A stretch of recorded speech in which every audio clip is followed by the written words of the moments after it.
Calling this meeting, Sioux Falls City Council Information Meeting, Tuesday, November 17th, to order.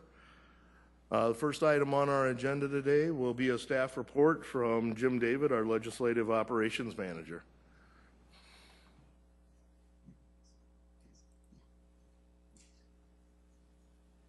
Okay. Good afternoon, Jim David, Legislative Operations Manager for the City Council. In front of you is the provisional resolution that you had passed in the summer with some staff changes to number 5 and number 7. This reflects, or I should say number 5, reflects the wording that currently exists in the policy statements. It's going to be a gross receipts tax. It's going to be modeled after the entertainment tax. Maybe a scroll down.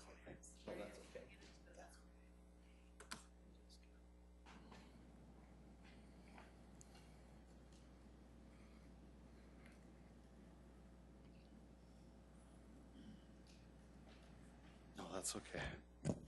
Also in your packet are 2 proposals that were endorsed by a summer interim committee tasked with examining the county government operations and funding.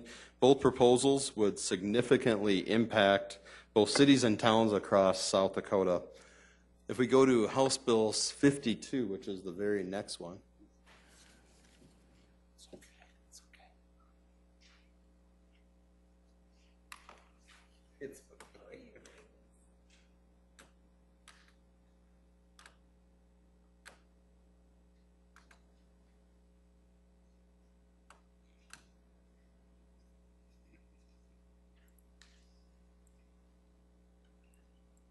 Maybe we'll just do it like, just kind of do it like that. House Bill 52 would provide county governments their own penny sales tax. This would be, if it was approved by the legislature in the 2016 session, it would be effective from January 1st through July 1st of each year. This sales tax would apply both inside and outside city limits. A county tax was supported by the counties in their annual convention in lieu of an alternative alcohol tax that we discussed earlier, which had been originally agreed to by both leaders of the Municipal League and the County Association.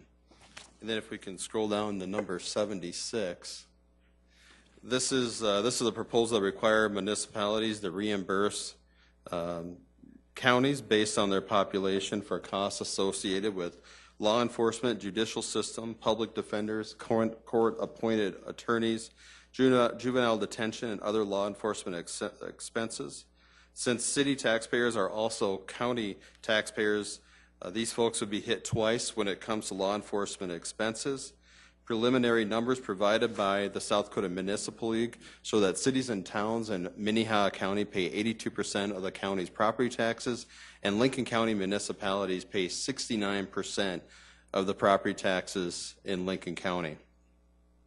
Additional items as you consider changes to the provisional resolution, some additional changes you may want to consider is number 46 on the next slide here. This would basically reduce the risk to municipal taxpayers when it comes to annexations. There was a kind of a loophole that exists in state law when it comes to annexations, and this would correct that item. Number 47, this addresses community improvement districts, and it would basically say that a community improvement district or other entity that has municipal powers cannot exist within 5 miles of the city's boundaries. Number 53 would allow municipalities to rebate municipal property taxes to homeowners to encourage home ownership. Number 66 has already been amended within that draft resolution. Number 71, this would expand Medicaid in South Dakota. Number 86 repeals the sunset on the increased 911 surcharges. I'd be happy to answer any of your questions, and the goal would be to come before you in December, early December, with a resolution. And as soon as that is approved, we'll pass it on to our local legislators. Happy to entertain your questions. Questions from the council? No? Councilman Jameson. I just want to add one comment that I serve as a representative of the City Council for the South Dakota Municipal League, and we're meeting on December 9th in Pierre. And part of our agenda is to have the South Dakota Association of County Commissioners at that same meeting to talk about joint resolutions, essentially, that we could work on together. So any thoughts, any ideas prior to that date would be helpful. I could carry them for you and per the Lincoln County or Minnehaha County Commission. So if you have some ideas or hear from people or talk to other commissioners, know that that's in the works, and it would be good to hear from them. Thank you. Any other questions, comments? Seeing none, thank you, Jim. Moving on, we need a public services update. Yes, Mr. Chair. Public services last week, we discussed the access roads. We had Fire Chief, or excuse me, Dean Lanier and then Mike Cooper here telling us about some of the changes that are going to come before the council. They have continued upon our requests to meet with us on a quarterly basis to talk about the subdivisions that have temporary access. And a lot of that policy that's been in place where they're intending to bring forth the language and talk about having it, what are the trigger points to make it permanent access for the fire, for the residents. The number, so it's just not a policy, but there's that safeguard. We all know that we've had a few kind of controversial items, rezones in front of us over the last year and a half. And so this will hopefully eliminate that as our economy will stay good and continue to do well and address some of those issues. That was the main thing that we talked about. I know we have an agenda next month for public services as well, and invite you all to attend. Any questions for Councilor Erickson? Okay, seeing none. So we'll move to the City Council open discussion. Any items for open discussion? Okay, we're being quiet today. All right. Well, then we'll move into our presentations. The first presentation will be a monthly financial report by Director Tracy Turback. Good afternoon, Tracy Turback with the Finance Office with the October monthly financial report. Not many of these left this year. As you know, we've been having a pretty good year, and that this update will certainly continue that good story. As we always do, we'll roll through some of the economic indicators that we track. Unemployment here in the Sioux Falls MSA most recently was reported at 2.5%. That's unchanged from August, and exactly where we were a year ago in September of 2014. 2 years ago in 2013, it was just slightly higher at 2.8%. The current rate of 2.5% here locally compares with a statewide unemployment rate of 3% and a national rate of 4.9%. Moving on then to the construction activity, building permit year-to-date valuation of permits issued. We continue to see incredibly strong activity in the construction sector. Year to date, through the end of October, over $616 million of construction has been permitted. That's only about $3 million shy of the entire year of calendar year 2014, which as you folks know, was a high water mark.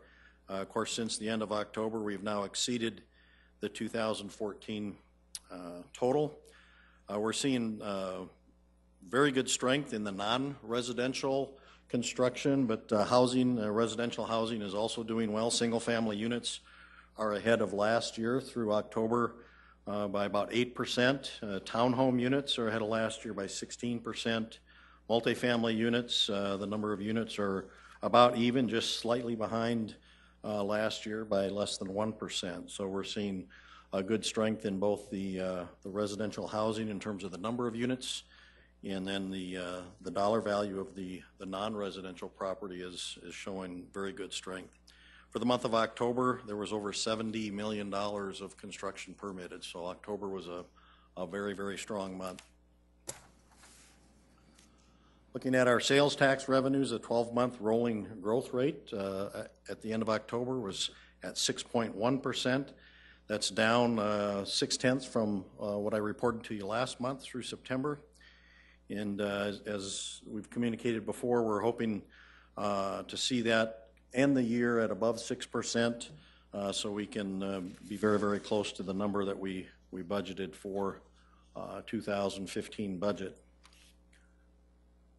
And you can see how that's kind of cycled up and down over the last 2 years on this graphic from October 13, and then bottomed out really at the end of 2014, and then picked up pretty much all year long, and it's leveled out right around 6%, a little over 6% here in the last several months. Looking at the entertainment tax, which is we like to look at that as a measure of more of the discretionary dollars that are churning through the local economy. You can see that's at double digits again, 10% growth over the last 12 months. It was up 1/10 from a month ago at 9.9%. So we continue to see really solid growth in our bed, board, and booze tax. Turning to look at the general fund year-to-date revenues and expense comparisons that we do. Through October, our general fund revenues are at about $103 million year-to-date.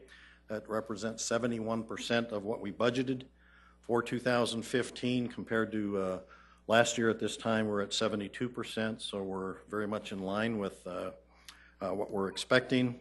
As I've indicated in the report that you've received, we have updated our projections now for the end of the year, and we're projecting general fund year-end revenues will come in right around $144 million by year-end.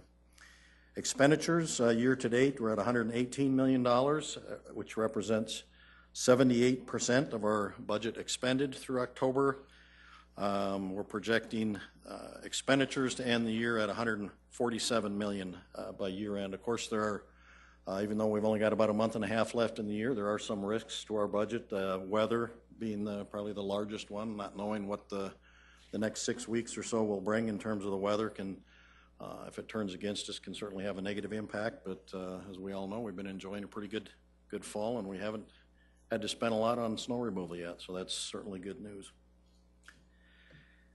With those projections updated then, looking at the end of the year projection for use of fund balance, we are anticipating to use fund balance of $3 million or less. As you will recall, the 2015 budget was based on $5.3 million of fund balance being used, so that certainly compares favorably to what we have budgeted. And those projections would result in an unobligated fund balance at the end of the year of 28.6% of our current budget, so solidly above the 25% policy target that you folks have established. So with that, I will open it up for whatever questions you have today. Questions for Director Turbeck? Councilman Karski. Tracy, when do property tax revenues come in, and will we see in October what we saw in April or November or whatever that time frame is? Yeah, we get the second half payment this month in November, so on the November month-end report, you'll see that big spike up for the second half property tax payment. Is it typically the same amount, the second half of the payment? I guess I don't recall looking at it that way, but I think there are certainly a number of people that pay both halves in the spring, so that the fall payment I would expect may be slightly smaller, but generally they're pretty close. Okay, thank you. Other questions, comments? Seeing Councilman Raffel. Tracy, I just want to thank you for the report. I know it's a pain to put together every month to a certain extent, but I know you weren't used to doing that in Watertown, but we as a council do really appreciate having these figures, these facts and figures, and being able to dig through them on our own. If we have questions, we can always call you, but thank you for doing it, and keep up the good work. Well, I certainly appreciate that. It's a real team effort. I know my folks in the finance department really work hard to get this out, and it's really an extensive report. As you say, there's just a wealth of information in there. Just about anything you would want to know is in there if you're willing to take the time to go through the report and really find it. Yep. Thank you. Tracy, if I could, I just want to make sure I heard you right, and I'm trying to remember everything. You said $3 million was being used out of our reserve account. That's what we're projecting. Mm-hmm. Projecting, as it could change with the weather, it could be worse if we have a disastrous weather event. But in reality, we planned for using $3 million right? The budget was based on 5.3, and our projection now says we'll use 3. Oh, it was on 5 and 3, and is that the first time we've ever really used reserves? I know we always budget for a little more, but we always kind of give it back just to make things work, but is this the first time we've ever Right, used? the budget is, I'm sure if as far back as you want to go, will include some component of fund balance to offset some of the planned expenditures. So yeah, that is typical to budget to use some portion of fund balance. This will be the first year for a number of years, certainly not the first time ever. I think if you go back to 2009 or 2010 would have been the last time we didn't add to the reserves. Right, that's what I was clarifying. And as you know, that's results from a number of things. The biggest thing that's happened this year, and it's certainly anticipated when the 2015 budget was adopted, we talked about the fact that it was very, very likely that we would use some of our fund balance, and that largely was driven by the opening of the new fire station. So we tend to build up some of our reserve with the expectation that when we open a new fire station, that's in excess of $1 million in operational costs added to the budget in one fiscal year. So that's a significant hit to the budget. And then a number of initiatives, workforce development, some of the affordable housing dollars that we've beefed up here in recent years to try to make a difference in some of those programs have contributed to that $3 million use of fund balance. And I don't know that it'll hit that high, but that's kind of what our projections are saying. We are anticipating certainly some snowstorms before the end of the year. We try to predict that as best we can, but certainly not won't leave us in anything but a very, very strong position at over 28% reserve. That's still incredibly solid. Any questions, comments? Thank you, Director Turbeck. Thank you. Before we move to the next item, I wanted to make sure the public knew that the informational meeting for Tuesday, November 24th, has been canceled due to Thanksgiving holiday. Also, the joint Minnehaha-Lincoln County meetings on the same date have been canceled due to no agenda items. So, moving forward, our next presentation will be Multicultural Center of Sioux Falls, and we have Christine Nicolaisen, who is the Executive Director.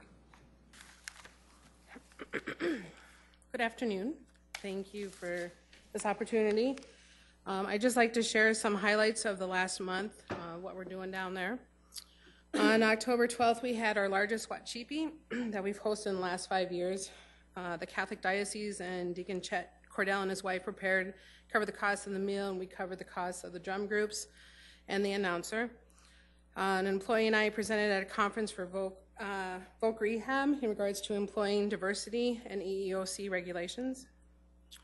I've been helping, or I talked to SDI's 5-year strategic plan folks and helped make suggestions on how they could be, they can help employers become better adapt to work with the diversity, and how they can produce classes that would help the diversity in our community. We are working with the police department. We've had officers come out and talk to the Congo group, the Vietnamese group. We've had 2 meetings in the Hispanic community. We're planning on 1 more in January. And then we're moving on to cover the Kunama, South Sudanese, and Nepali groups. And so we're really trying to help build better relationships and building that trust. We, the MCC, are covering a lot of the costs and the resources to do this. We have had the co-supervisor of the Sioux Falls School District Office of the Office of Indian Ed come out and visit our Natives Count program, Teresa, and the meeting went really well. She was pleased with what we're doing. We've met with several potential funders. We're still looking for additional money sources for salaries. We have met with Chad with the Bishop Dudley House and our city workforce grant. We are now going up there every Thursday to meet with the immigrants up there, especially with the South Sudanese population, helping them look for an employment and help facilitate obtaining jobs. And so I think that's a really good partnership that we've established. We are having the Human Rights SA group do their presentations on December 10th. This is, I think, the 4th or the 5th time we've had it at the Multicultural Center. We are planning a celebration for the 100th birthday of the Coliseum in 2017, so we've put together a group, and we would love somebody from the city council to be part of that, because we just think it's a fantastic building and it needs to be celebrated. So if anyone wants to be on that group, that would be totally awesome. I'm working with Clara Hart and the Refugee Congress on meeting with the elders in the different ethnic communities, hearing what their concerns are. A lot of populations deal with the youth and parents just like we do, or the, the 30 to 40 group. There's not a lot of groups that deal with the elderly. And so what we're doing is meeting with the different groups. We've met with South Sudanese, Kunama, and Nepali elders. We've listened to their concerns. Their three biggest issues are English classes. They're not tailored necessarily to folks who don't have a lot of education. So if they're illiterate, when it's all taught in English, they have great difficulty. And so, I'm going to start reaching out to different groups and see what we can do to kind of tailor that a little bit better. Home care issues, very much on the top of their list, how to take care of the disabled, taking medication. Everything's in English. How do you get that interpreter translated to make sure they're taking the medication on time, to everything like cleaning and cooking. I met with Feeding South Dakota, and I'm so happy they came and talked to me. They are looking at maybe doing a pantry instead of backpacks. A lot of the immigrant groups don't know what ravioli is, or don't know how to cook mac and cheese. That's pretty staple in what you get. So I'm really, really pleased that they're looking at small alternatives. Fresh fruit, fresh vegetables. They know how to work with that. Canned anything, especially if you're homeless, you might not even have a can opener. So, I think that was fantastic. They reached out. I'll be meeting with Hope Coalition this week, which is a group addressing the academic gap between privileged and disadvantaged students and how we close that gap. So I'm really pleased on working on that. We'll be talking about our Froggy Beats program and our Natives Count program. So again, that's an awesome thing that people are doing that. We had a nursing student volunteer in our after-school programs to teach our kiddos, our elementary kiddos, CPR. So I think that's a good thing too, and how to help their parents understand how to call 911 and make sure that message gets across. We just sent out our latest newsletter that talks about our fundraiser coming up on December 5th. And we have 15 celebrity chefs. We have a state trooper, Randall Beck, Mark Blackburn, the police chief, Ricky Cody, somebody from the school district, the sheriff, Alan Peterson. So we have a lot of people, engine company #1 from the fire department. So we have a lot of people there, and hope to see you all there. And we're still struggling a little bit finding a bus driver. We have one, but we need another one. So right now we're using 2 to 3 15-passenger vans to move folks and kiddos until we find one. So that's what we've been doing besides just running our normal programming and services.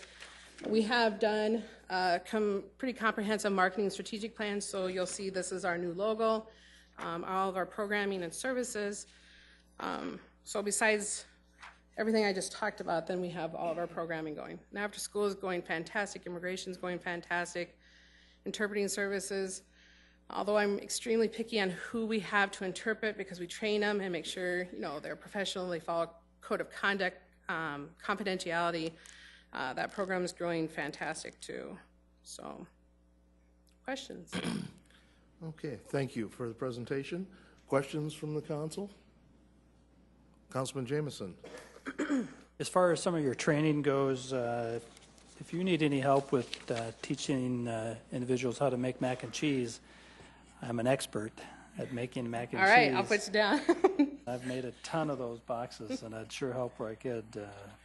I was wondering just if you could remind us, how much is the city's proportion in cost sharing to support the center? How much does the city get? We receive $110,000, and then there's around $60,000 in utilities, which would be about 10% of our budget. Total, the city contributes 10%, only 10% of your budget? We're over $1 million. Yeah. Thank you. Yeah. Councilor Offenbach, did you still have a question? Okay. Any other questions, comments? If not, Christie? I have a couple. I brought you here a couple months ago to speak about the salaries for some of your employees.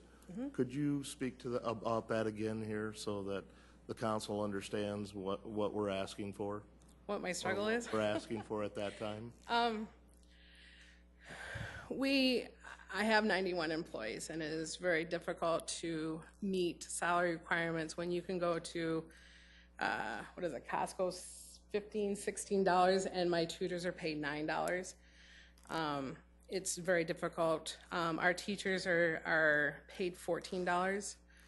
So we do have a struggle on trying to meet salary equivalencies out there. I know there's a lot of great people out there, but like most people, you have to live off of it and you have to survive off of it. And $9 is pretty difficult to survive off of, so. When was the last time your employees did get a raise? How long has it Out of the been? 91, there's 2 employees who have gotten a raise. The rest have not for 2 years.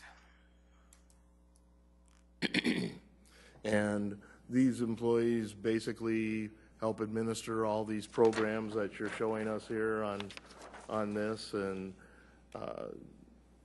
basically, what's the hours of the Multicultural Center? The main office is open 8 to 5. Then we have programming that runs till 6. We have rentals that run all weekend. A lot of times, if I'm out doing presentations or meeting with ethnic communities, that's on a Sunday, because that's typically the best time to, to work with them. So kind of 24/7. And then, could you also speak to the increase of the needs of these services that you provide, that you've seen since you become the director? The services are just so needed. Even like the job skills program that we did receive money for. We have, in 6 months, 80 participants already. We are over 30 people placed in jobs. There's just so much to do, and there's a whole list of stuff we could be doing. It's just a matter of resources to get it done. There's a lot of need out there for folks and how to help them. But yeah. Councilor Erfenbach. If I could just go one step further, then Councilor Jameson did ask the original question that I had about how the city fits into the budget, but I guess all we're looking at right now is a list of programs, and as everyone in town knows, in terms of, especially with nonprofits, it's tough to make salary. But I guess my first question for you is how do you fit with the city and the county? Can you describe that just a little bit more in layman's terms, in terms of, talk about your board and who approves your budget and where does your funding come from in general? And then my second question would be, can we then look at your budget and see how that all fits together? I mean, if this is going to be some kind of formal request for 2016, do we not want to see real numbers? And so I guess those two questions, if you could, please. First question, 10 years ago? About 10 years ago, before my time, 10 years ago, the Coliseum needed help. The state gave a couple $1 million to the county, I hope this is right, to the county, and then there had to be a relationship between the city and Minnehaha County to fix up the Coliseum, and then MCC, it had to be multicultural services in the building.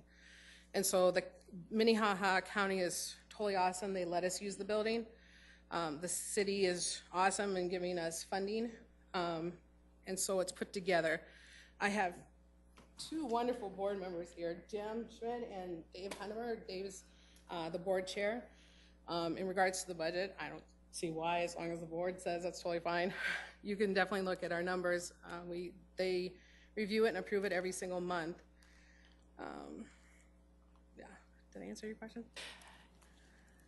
Yes, yes and no. It is a city-county sort of Relationship. partnership. Yeah, it's not really a partnership, it's a relationship. That's more what it is, right? Yeah. And so I guess the question is, I mean, we haven't had a formal request, at least that I know of, maybe I'm missing something, in terms of an increase in what the city might provide in order to help with salaries. And I guess I just am looking for some concrete, I'm just wondering exactly what we're looking at here, I guess, as in terms of budgeting or your request for us. I came here to present. Okay. We turned in just to present other services. I didn't Right, know about the gotcha. budget part. Sorry. Okay.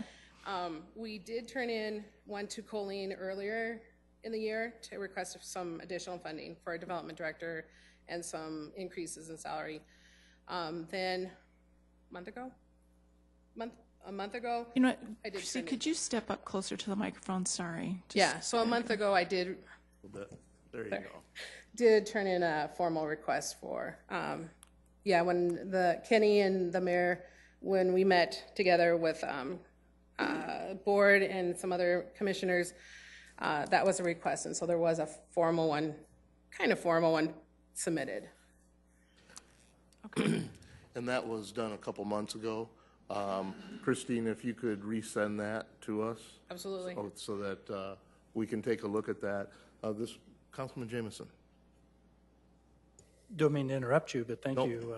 I think what Councilor Erpenbach is hinting at, and what we've been maybe chatting a little bit about as well, is the idea that it'd be nice to see the history of the city's contribution to the Multicultural Center, how that percentage maybe has changed over the years, how your needs have changed over the years.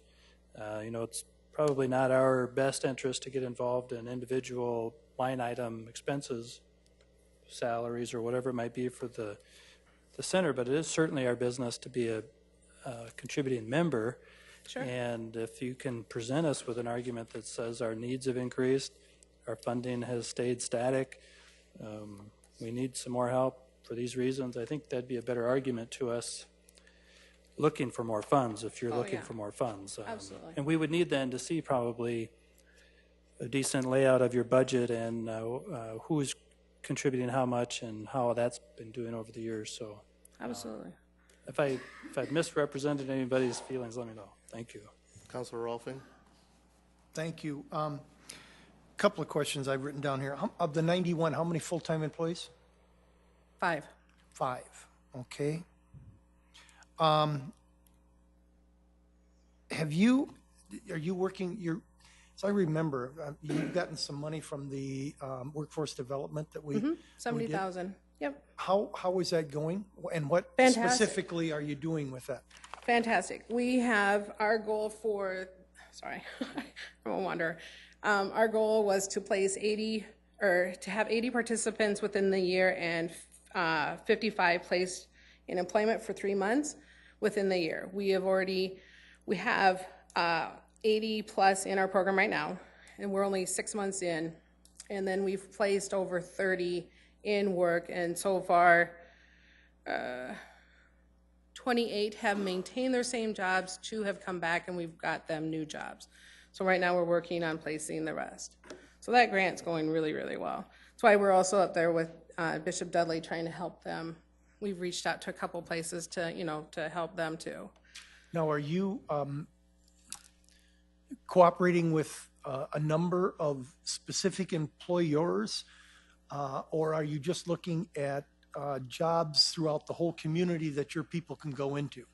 We do an intake on everyone that comes through. We ask what they would like to do.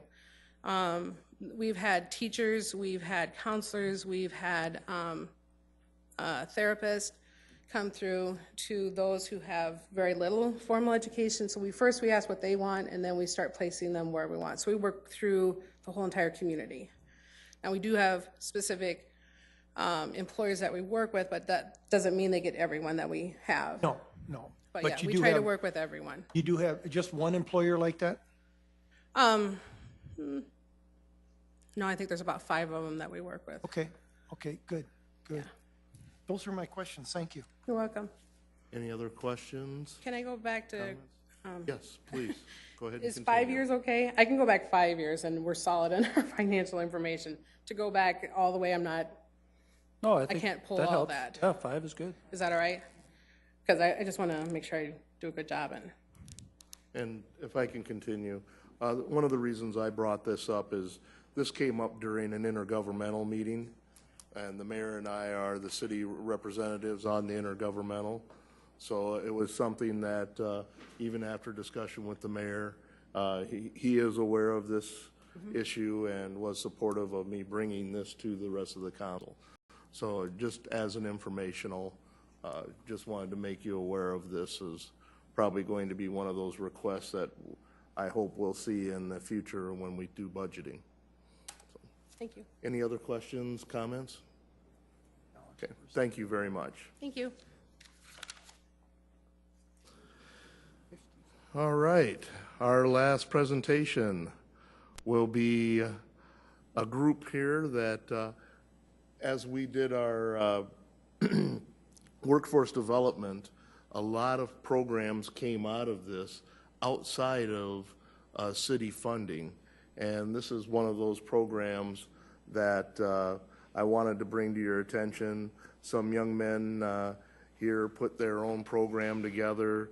Were very focused on what they wanted to do and moved forward and found financing to do these surveys that they were doing, I believe, from First Premier.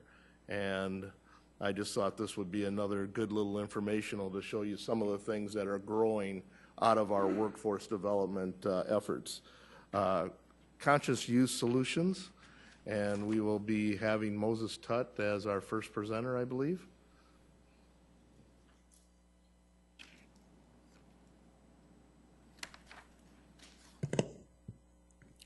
Guess I would just like to start by saying thank you for essentially allowing us as Conscious Youth Solutions to come and present to you guys today. Again, my name is Moses Tutt. I'm the Executive Director and President of Conscious Youth Solutions. We're a research development council responsible for empowering our future youth, and we advocate through 3 different objectives: cradle to career development, facilitator mentorship / experiential learning, and also facilitator mentorships. So essentially we focus on 18 and 25-year-old youth and try to bridge that disconnect between youth and employers.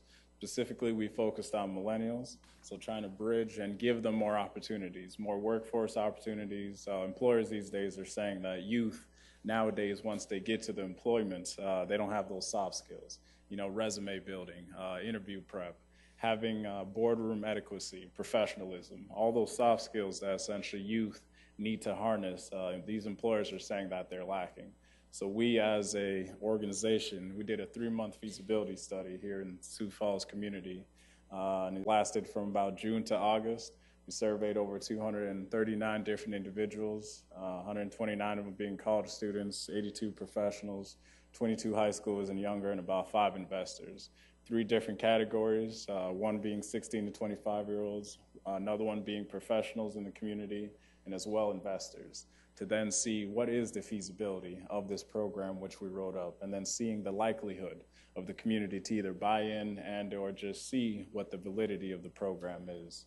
We'll first start off with just showing a quick video here about the organization, who we are, and then we'll come back and essentially brief the council.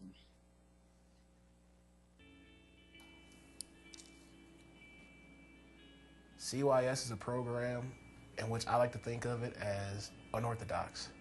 It's a new way for an old problem. There's no secret that we have more jobs in this city that we know what to do with. And it's also not a secret that we have tons and tons of kids who are not filling these entry-level positions. So I feel like it's our mission as Conscious Youth Solutions to find an innovative, unorthodox way to fill these kids into these jobs. My name is Daniel Obaka, the president and founder of Giver USA. Giver USA deals with bringing students from Nigeria to study in the United States, and after that, send them back to join the development of Nigeria. Leading Edge Solutions is a small for-profit organization that specializes in working with lots of different nonprofit organizations. We're excited to be involved with CYS, we're excited about the potential that this organization has to really improve the quality of life, not only of the young folks that they're going to be involved with, but for the community in general. You know, when young people have opportunities and are able to follow their dream and do what they love, we all benefit from that because they're out there paying taxes, they're helping improve the community. So we're excited to be a part of this, and we wish them nothing but great success. Yeah, I think there's, I love the idea. And I think we're in a special time where we've got to have some new alternatives to things we've tried before.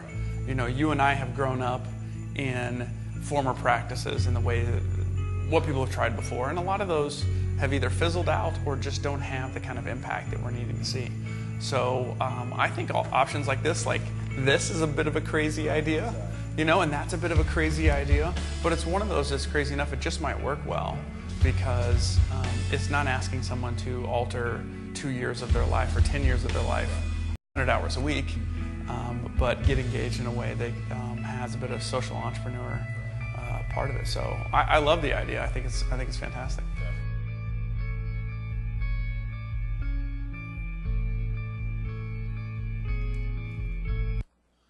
So that was just a quick video of essentially what we do from a perspective of a third-party perspective. You know, we just try to focus on youth, 18 to 25. It doesn't specifically have to be that demographic, but that's the specific age group we focus on. We also focus on younger groups and or older groups, but with this time here, what I'll do is introduce my Vice President, Tolcha Mesley, and he'll just go through some quick slides here. We have a presentation for you guys. Thank you. Without further ado, I'll introduce Tolcha. All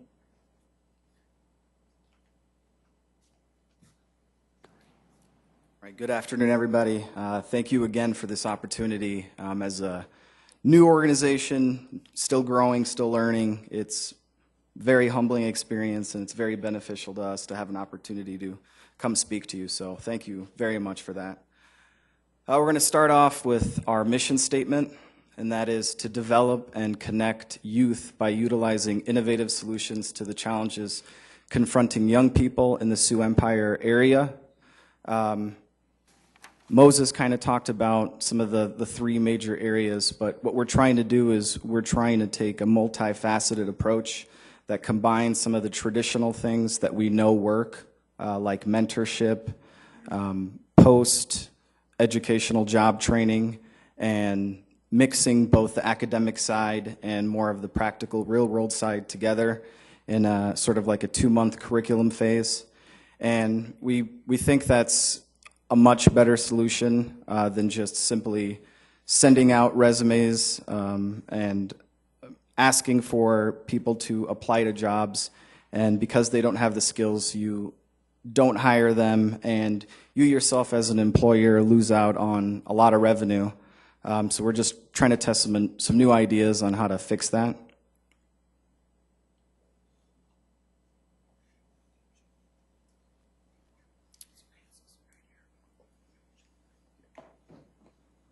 Okay, our three main goals here are to advocate on behalf of youth, to enhance personal and professional skills, and to foster entrepreneurship. So our first goal, to be an advocate on behalf of youth, one thing we kind of talked about is that there's no real unified voice for how young people feel in Sioux Falls. If you wanted to gauge their opinion on if they think this is a fun city, if they plan on living here and working here and raising a family, if there's potential legislation that's open, there's no real unified voice to say this is what youth in Sioux Falls feel. And we really wanted to be a centralizing force for the youth. And one way we accomplish that is through a series of forums, and we call them the Raise Your Voice forums. And they're a series of issue-based forums where members of the community can learn, discuss, and voice opinions on youth-centered topics. One example that we had on October 5th was about millennials in Sioux Falls, and we talked about a lot of the issues recently about workforce development, about some of the gaps we see between how employers see younger people, millennials, and how we perceive ourselves, and also not just to talk about the problems, but to maybe come up with some solutions. So we try to bring the employers and the youth together in an arena where they can openly discuss solutions, and it's worked out fantastic. We had 5 panelists from diverse backgrounds. We had a lot of people asking great questions, and we hope to continue that monthly or bi-monthly on a topic that we feel like is pertinent toward youth in Sioux Falls. And that's it for our first goal. Our second goal here.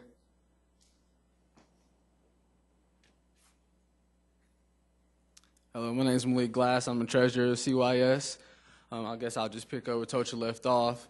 So this is when we first thought of CYS, we were thinking of ways that we can potentially get youth paid, and not just get them paid, not just get them into jobs, but give them opportunities that align with their interests and with things that they actually want to do and that they aspire for. So we kind of broke it up into the professional and personal as far as how we can help the youth and what we can contribute. So you see in the personal, you got things like talent acquisition, and we have this as being, more along the lines of finding out what the youth are interested in or talents that they already have. So if they already have the talent, how can they develop it and make it better? And if they're curious to gain or learn something new, how can we help them do that? So also we want to help them with things like communication skills, presence, confidence, etiquette, different management of their finances and of their time to just, have them be more effective as an individual. And then on the professional side, you see things like conduct job searches that align with interest, and we want to make that key, just so we're not shoving them into things that that they might just not commit to later on or things like that, or just out of boredom or, things like that. So resume building, interview performance, workplace etiquette, all these things that have been touched upon. Okay, so this is our basic steps of engagement. This is how the youth are going to pretty much get into contact with us. So they'll hit us up either through our Facebook page, our website, or by phone, and then they'll make arrangements with one or more of our board members. We're thinking hopefully more than one. Right now we have 6. We're trying to grow it, trying to get more female representation too. We don't want to intimidate them by being, young black males, just to be frank. So we're for a board member aspect, we're looking to expand upon that. But the basic setup, the youth will come in. We'll talk with them, see kind of how we can help them, what kind of services they want to utilize from us. And then from there, we're going to try to connect them with a professional or a peer, ideally a professional, somebody with some kind of expertise that relates to what they're interested in as an individual. Get them to meet together within the presence of us too, if possible. And, just really have a dialogue, really. And that's the first initial step, is having that dialogue. And then they'll come back to us, the youth, and see if, we'll see if we pretty much met their needs and what they wanted to do. If not, we'll try to reassess how we can do things. But our main thing that we're trying to go off is how we as an organization can use our connections that we've established. And Moses knows a lot of people in town, and, he connects us with people. So it's like the more people that we know internally, that's going to make us more effective in being able to, connect youth in the long run. So you see here the Youth League Sharp competition. This was what our feasibility study was based upon. This is what we were trying to see the feasibility of. And this is the main way that we want to foster entrepreneurship, which is our third goal, because we understand that if youth don't want to, work a traditional job or something that's available out there to them, an alternative to that would be for them to create something of their own, something entrepreneurial. So the basic setup of this, we will try to have 12 youth in any given cycle of this competition. We'll try to break them up into teams of 2. And then you can see at the bottom of that first little section, they'll be competing for a cash prize. But the main purpose of this competition would be to develop entrepreneurial skills, and we'll do that by way of curriculum like Moses alluded to earlier. The basic setup would be to meet 2 times a week, about an hour. So, not too much of a time commitment, but still trying to be effective in, the knowledge that we can give them, just teaching them different things about the business world, forming a mission statement, forming partnerships, negotiations, forming a board, just kind of accountability within the board, things like that. But, basically just give them that business background mixed with the experience of professionals coming in from around town, entrepreneurs coming in from around town to engage the group and give them some more advice on, how the business world is and things that they can do. Yeah, I don't know if you want to, Moses is going to explain some more of the feasibility stats. I know you pointed out a lot of these numbers earlier, but thanks for your time. Thanks to Malik for presenting. Thank you for Tolcha again for the first part. Again, I'll just elaborate on these statistics. These are the numbers which we got from the 3-month feasibility study. About 129 college students surveyed, around from Augustana, USD, STI, University of Sioux Falls, USD, University of Kansas, Hillsdale College, Killian College. So it was a very variety of different participants which we surveyed.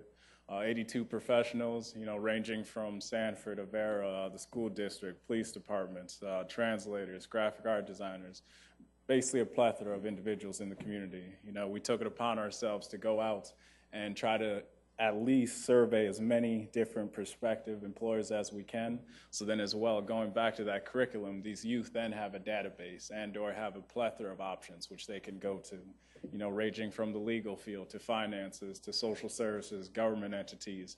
The more services we can provide them, maybe the better they'll be in the program, the better, maybe more motivation they'll have to then say, look at all these options I have. I never knew I could be a graphic art designer versus a lawyer versus a judge versus all these different things which might spark their interest internally. That's our biggest goal, is to at least get maybe that train in their mind just going, starting it up. And maybe if we can influence them a little bit here and there down the road, they can think back in hindsight and say, this group really helped me and or excelled and exposed me, let's say, to these professionals, to these experiences, which I maybe through a socioeconomic standpoint wouldn't have been able to get to, and or through a personal family background wouldn't have been able to get to. But this organization as a third-party entity is here to help me, or here to progress and essentially see my success go. So, that's our biggest goal. Back to the volunteering aspect. So out of those 82 professionals which we surveyed, 72 out of the 82 either showed high interest and or interest to then say, we'll provide 30 minutes or an hour of our time, either for a Q&A session where these youth get a chance to then ask these professionals questions, to then say, how does that relate to my topic or my business plan? So for hypothetically, through a curriculum, we have an 8-week curriculum. Hypothetically, let's say it's name and type of business. So one of you individuals, if you were one of the candidates, would walk in and say, this is what I do as a job. This is what I do as a profession, related to the name and type of business, why it was called this, what type of business is it? Is it a government entity, a for-profit, a nonprofit, whatever it is, it relates now to that youth more personally. They get a hands-on perspective of who you are, what you do, what your job is, and maybe how it relates to what their passion is in the future. And as well, every other week, we try to bring these youth out into the community, a hands-on type of job shadowing, type of on-site type of learning. So it's experiential learning. So then these youth just aren't sitting at the nonprofit just going through paper. They actually get to interact hands-on, see the business hands-on, see your actually work environment, to see what you guys do on a regular basis. And it doesn't have to be so formal as they're looking over your shoulder on what you're actually doing. It could be an informal type of setting where you're just walking around downtown and engaging with these youth, giving them perspectives of how your world work environment looks like. Just our biggest goal is just to expose these youth who we engage with to the opportunities. And if they can see that there's opportunities and they have chances, then possibly, they'll do better. Again, it just goes through the occupational different surveys we had. We identified 70 different occupations through all those different surveys, from ranging again from the police department, social services, finances, banking, anybody and everyone you could imagine. Colleges, I listed them off again. Just quickly, USD, SDSU, all those different colleges. High schools, we went to Lincoln, Washington, and Brandon Valley and surveyed all those different youth. Middle schools, George McGovern and Whittier. And there was about 10 different ethnicities and races identified as well through this whole different survey.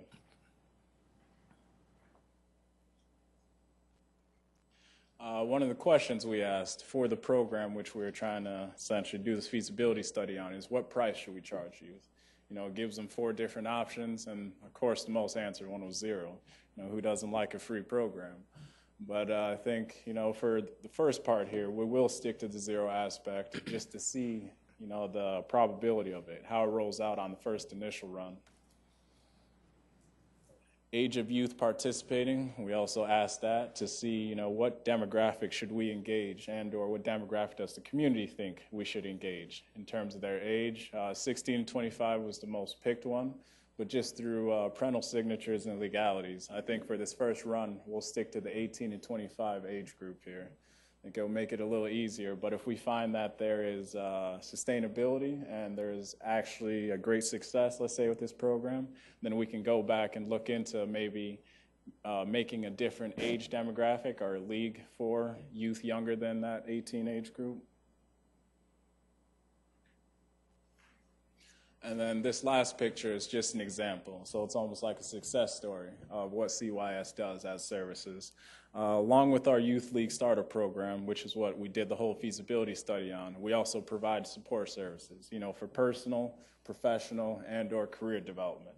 So then if a youth comes in and contacts us on our, let's say, Facebook page, which she actually did, she's contacted us, said, I'm a USD art student, and I would like to further my career opportunities in terms of internships and or some type of job shadowing opportunity.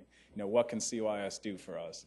So what I did is contacted Jess Johnson over at the Jam Art Supplies and Exposure Art Gallery to then see where that possibility of internship and or connection could be formed. So we all met. I just stood back to essentially let them integrate, let them talk, interact, and you know they kicked it off right away. And she actually had a great opening for her. So now every Sunday she'll be at Jam Art Supplies interning for them.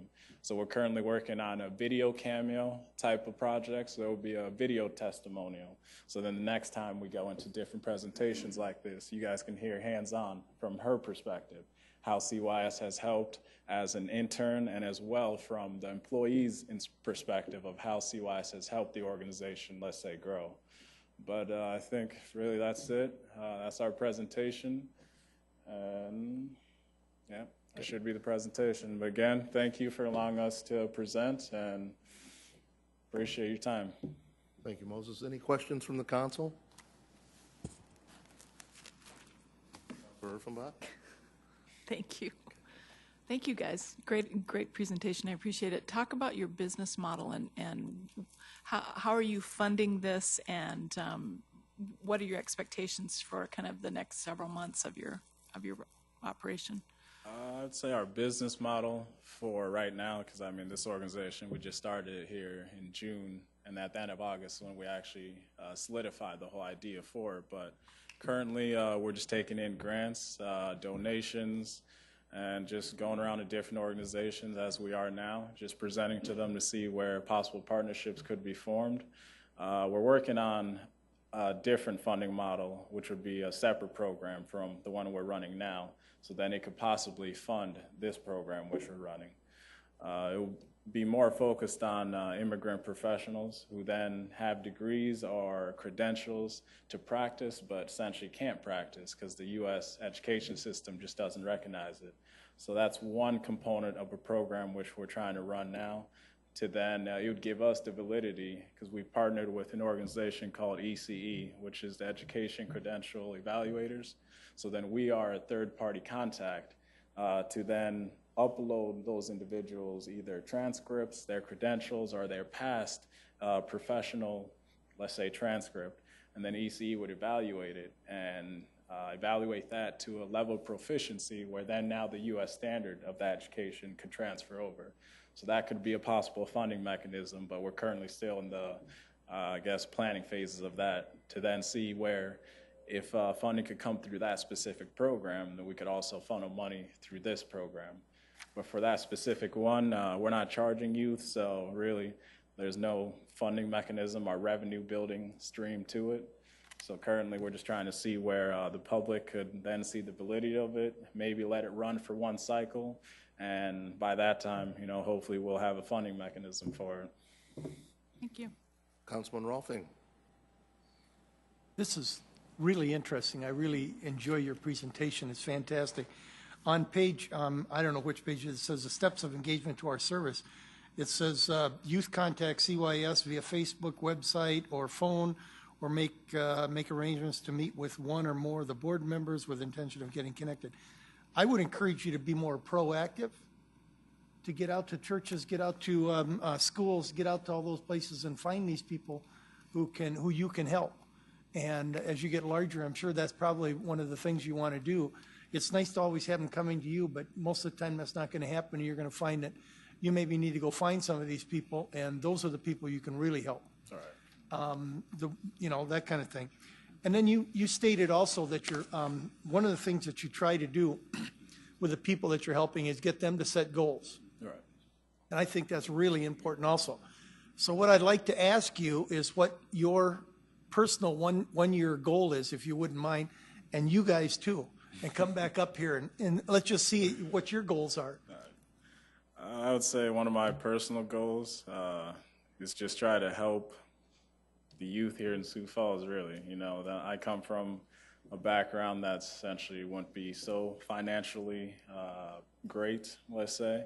You know, so I come from, originally from South Sudan, so it's a war-torn country. You know, we came over here for our lives and for a better opportunity. So, you know, what my parents have instilled in me is to always try to give back and or better the community. So my goal is to hopefully, you know, build a better community for these youth in Sioux Falls and for individuals specifically like myself. You know, most of them don't know their opportunities. Most of them have never been in a place where they can prosper and or build on their opportunities. So, you know, that'd be my own personal goal, is to build a better place for youth, a better atmosphere, and also get them to recognize that they have the potential to essentially prosper as individuals. Malik? By the way, I like your shirt. Thank you. Yeah, one of my personal goals is just to learn as much as possible, and I know a lot of that is with my time management, you know, being a student, you know, trying to work and things like that. It's just, you know, how can I manage my time good enough to where I have extra time to get online and start learning some things, hit you know, Wikipedia and start linking up, you know, start learning things, learning computer programming. So the more individually that I can expand my knowledge, that's the more knowledge I can pass to my peers. So. Okay, thank you. Thanks. Guys?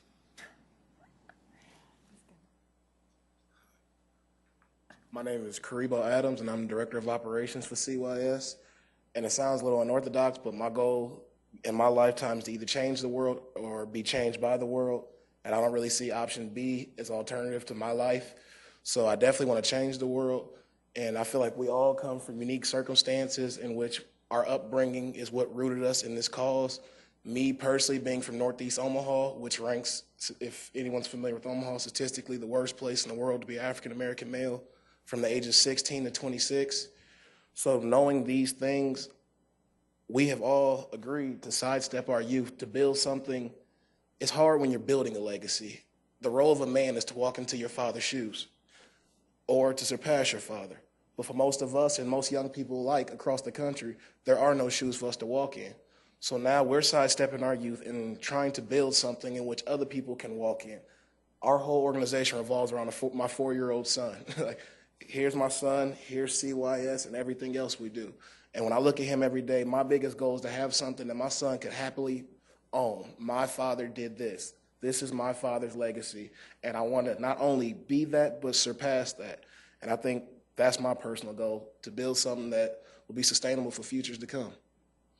Super.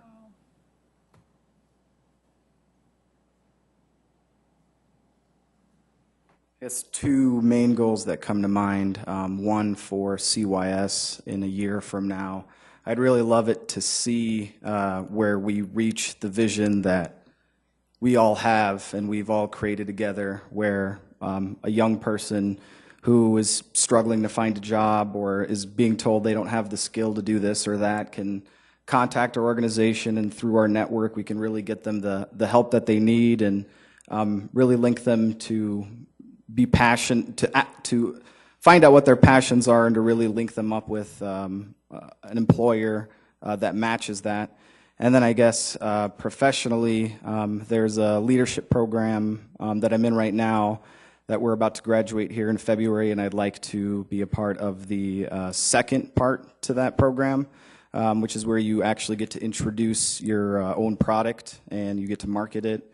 Always been interested in business, so that's a big dream of mine, and I think within a year I'd be able to do that. So, Well, I think we've got some pretty neat goals and things there, and you've got it hit just right. If you can give a kid a goal, a young person a goal to work on, they're going to be okay. It's when they don't have anything to look forward to that the problems start. So good luck. Councilor Erickson. Thank you for presenting. As a mom myself, seeing you four young men here wanting to make a difference and wanting to make a change is really, really exciting for me. This is what you're talking about, is workforce development. You know, we've heard a little bit about workforce development. This is connecting those that need to find a job and need to, you mentioned nothing about staying out of trouble, but we know when you have something to work for and something to be involved in and something to be vested in, once you have that, you probably tend to stay out of trouble a little bit more. And as you catch them at that 16-year age, you are mentoring them. You are their role models and you are mentoring them. And I applaud you for doing that. This is really exciting to see this taking place in our community. I think the sky's the limit for you guys, and it is relational. Life is all about relationships, and some of you have just briefly touched on maybe some of the circumstances that you grew up in and others that you're talking with as well. And you're able to make those changes and build those relationships by you putting yourself out there and making these, taking on these risks. It's just really exciting to me, and I hope you come back and present to us next year and tell us how far your program is going, how I can be a part of it. I would love to come and do a Q&A. I'd love to be a part of whatever you need. I think that this is a great opportunity for us to keep the youth in our community and keep them on track by being an active member in our community. It's just, there's so many facets. It's so complicated, but it's so simple what you're doing. I just want to say great job. I think this is really exciting. I can't wait to hear back how it's going in a year from now. So thank you for coming today. Thank you. Any other questions or comments? I guess I just have one. Moses, could you speak a little bit, just shortly, to the organization that you're expanding at this time? I believe it's called Escape. Definitely. Like Kenny was alluding to, I'm part of also another organization called Escape, establishing sustainable connections.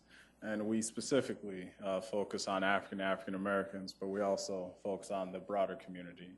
And we try to bridge the necessary linkages for personal success, also for community success, community education, community togetherness, preparedness, essentially. If any event, let's say, were to happen, who would the city go to, hypothetically speaking, if the incident that recently just happened in Minneapolis with the African-American male getting shot, who would the city go to if that happened here in Sioux Falls? So essentially, we're trying to be an organization. It's headed by Mark Blackburn, which is, a great individual here in the community. He does a lot of educational work, does a lot of diversity and inclusion work. So that organization, again, is Escape, establishing sustainable connections, but we're just in the midst of essentially trying to, I'd say, present it and our debut to the community. So currently, we're just working hard on different events or different modes of how to, let's say, express that to the community.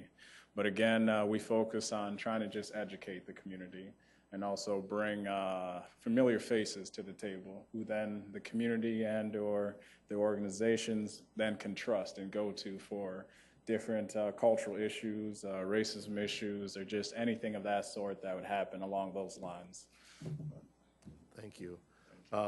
Basically, once again, just to add to that, this group is looking to provide that positive role model, that positive influence from the people of color in our city. As the demographics changes here in the city, we have a chance of doing things differently than have happened in other cities. And these gentlemen I met a little more than a year ago, and they really encouraged me and excited me to, ask them to put that type of a group together. Mr. Blackburn is the Student Affairs Officer at Augustana College.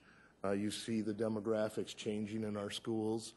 And as we talk about workforce development, we've talked about groups similar to the Multicultural Center and these gentlemen right here to reach out to those demographics that we haven't been able to reach. And I really hope that we'll see more and more from these gentlemen and the group that has been put together. We'll be doing more events, and I think we'll see that influence coming. So thank you, sir. Thank you. Any other questions, comments? Okay. With that, this meeting is adjourned.